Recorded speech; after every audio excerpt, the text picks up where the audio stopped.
Hey Carrie. Hello everybody. Welcome back to our Talisman videos. So the theme of this next expansion that we're going to cover is that the Ifrit have returned to take revenge after being forced to forge the Crown of Command by the Great Wizard. If you haven't checked out that lore video yet, it's more of an audio series that I'm starting up at the same time, just giving more Talisman content for you guys. But the next expansion that we're going to be covering is the Firelands Expansion. Now, with the Firelands expansion, of course, I'm going to first go over the 4 brand new characters that we get. We have the Nomad.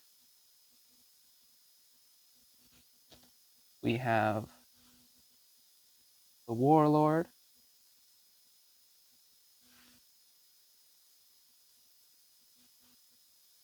The Dervish.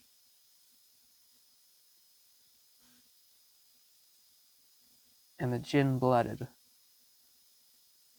The thing with the Firelands characters that I like the most, more than anything else, is that they're not exactly the strongest characters, but they're not the weakest either. They're much similar to the Frostmarch characters in regards to the fact that they're all very unique in their own way, and that each of these characters have their own specialty when it comes to the challenges within the Firelands expansion as of itself.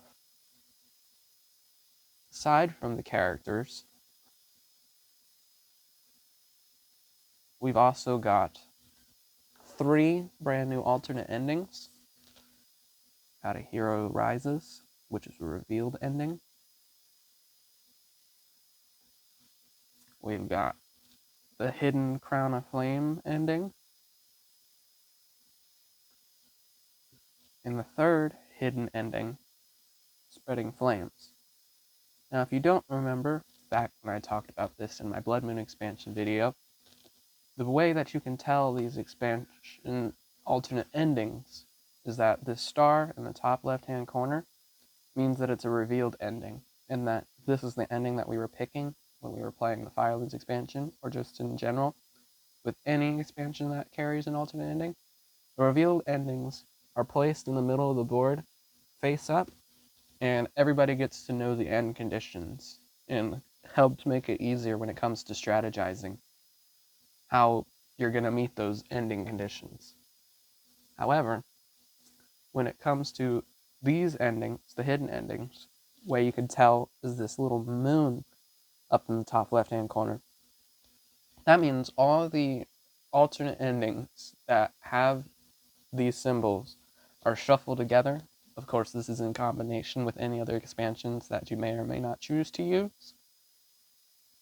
And then at random, a hidden ending is picked and placed face down in the center of the board. That way, it's more mysterious, and the ending isn't revealed until the first person reaches the Crown of Command. And like many of my other videos, when it comes to only playing with portions of the Firelands expansion, you only get the 4 characters and or the alternate endings in order to be used. But moving on towards the next portion of the Firelands expansion, assuming that you're playing with everything, there are 81 brand new adventure cards that get merged into the adventure deck stack. So as you can imagine, our stack is already growing pretty big. In fact, I'd say that the Firelands, based on the previous numbers that I recall, is probably the 3rd or 4th largest adventure deck stack, next to either the Reaper expansion, which has 90 cards, or the Sacred Pool expansion, if you haven't checked that out already. In addition to those cards, we also have 19 new spell cards that get merged into the spell deck. We also have a brand new concept, and there are 34 Firelands tokens, which I'll get into in a minute. And the also new part the 19 terrain cards, which all have something to do with this expansion. Now, in regards to how the rest of the Firelands expansion works, it's rather simple, as it has a lot of very simple concepts. So, of course, the theme is fire. So, now there's a new little concept with these terrain cards that I showed. So where, this is just one for example, certain events inside of the Firelands adventure deck will have things that trigger whether certain areas or actual spaces on the board actually burn.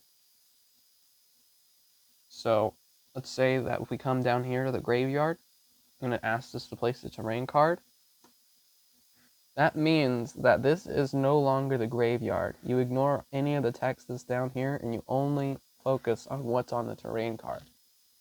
Sometimes it'll be random, sometimes there's cards that will pull the terrain cards off the board, or it'll ask for a very specific one in very specific locations. Now, if this terrain card, say, was put on the sentinel here, then there is no obstruction. So if we're using our dervish here as our example, we can just simply cross into the middle region without any obstructions because there's no longer a sentinel there guarding it. It's the same way if we move to the portal of power. The portal of power is no longer there because of the terrain card. So if we make our way, we can go straight into the inner region without any obstructions. Now, when it comes to these Fireland tokens, if there's one on any space and you happen to land there, or if a space burns and then there's a Firelands token and you just happen to be there, whether you land on the Firelands token on a separate space or if it's on a terrain card, you lose a life. And trust me, I played the Firelands expansion enough to know that if too many of these Firelands tokens start to spread, then it starts to really become a problem. Because things will be burning, there's not going to be a lot of safe places for you from these Firelands tokens, and that sort of thing. But on the plus side, there's also cards that can help remove Firelands tokens and certain objects that will help you as well. At the same time, there's also a new mechanic known as burning cards. So, for example, this is just one of the artifacts from the Firelands expansion. So this is a regular card. So essentially, if you're told, either through a spell or through an event, that you have to burn cards, that means that any objects that you have collected and that sort of thing, any specific things that it might ask you to burn, they are discarded and they're no longer in the game because they've been burned. There's no chance that you're going to be able to get it back. However,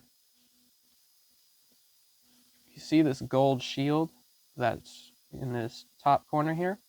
That means that these cards are fireproof, meaning that these cards can't be burned. And if it asks you to burn, and this just happens to come up, this will just go in the discard pile and this can come back because it's fireproof. It's going to be completely safe from any burn effects and that sort of thing. Now, another interesting detail when it comes to the enemies that are inside the Firelands is if you can see here, this strength/craft 3 here, this essentially means that whenever you confront these enemies, that you either pick to fight with strength or craft, much like with the Lord of Darkness in the dungeon when it has the strength of 12 and the craft of 12, or the Eagle King in the Highlands when it has the strength of 8 and the craft of 8, you pick which one that you want to attack them with. And more specifically with the Ifrits, any Ifrits that come up, they're always going to have conditions of when they appear or certain battle conditions to where Firelands tokens might spread or spaces might change depending on certain outcomes. So you want to be careful with how many of these Ifrits that you let spawn into the game. So overall, I think especially with just the vanilla game, Firelands definitely brings a brand new challenge to Talisman. It makes it a bit more difficult as far as movement goes, but fortunately, the Firelands tokens can't reach the inner region because you can't draw adventure cards from the inner region. So that is definitely the place that is safe as far as that goes. In fact, if you want to play the long game with your opponents and let everybody else burn from the Firelands tokens, so that way you can have an advantage, that's definitely a strategy that you can work with too. But overall, with the 81 adventure cards, the 19 terrain cards, the 19 spell cards, the 4 characters, the 3 alternate endings, as well as the 34 Firelands tokens that are spread every now and again with different things that burn or when spaces change through the terrain cards. This is definitely an expansion that's a bit more on the challenging side, and is definitely something that I enjoy playing with.